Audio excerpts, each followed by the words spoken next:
think the most powerful point you made, however, and I think this is where the rubber really hits the road in more modern times, is that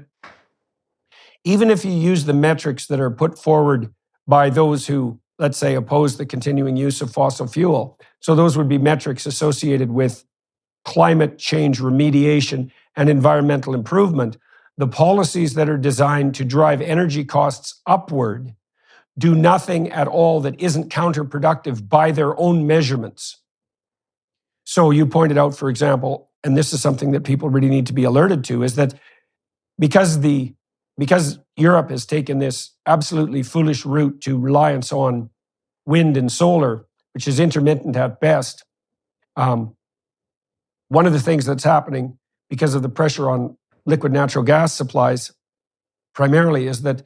there's a tremendous amount of deforestation occurring in Europe at the moment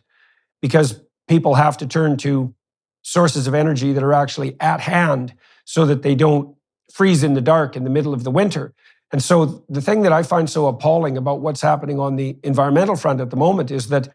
even by the metrics of the people who are pro-environmental, these policies that are driving energy costs upward are utterly counterproductive. And humanprogress.org has a lovely graph showing the relationship between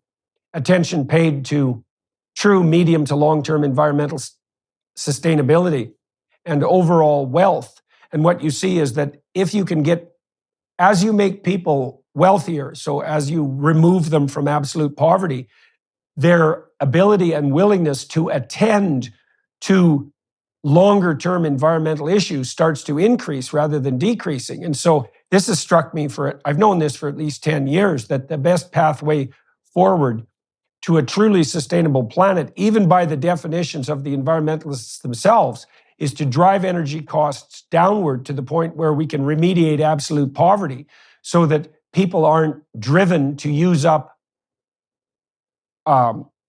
damaging and polluting immediately available bioresources instead of turning to more efficient sources of energy. You smart,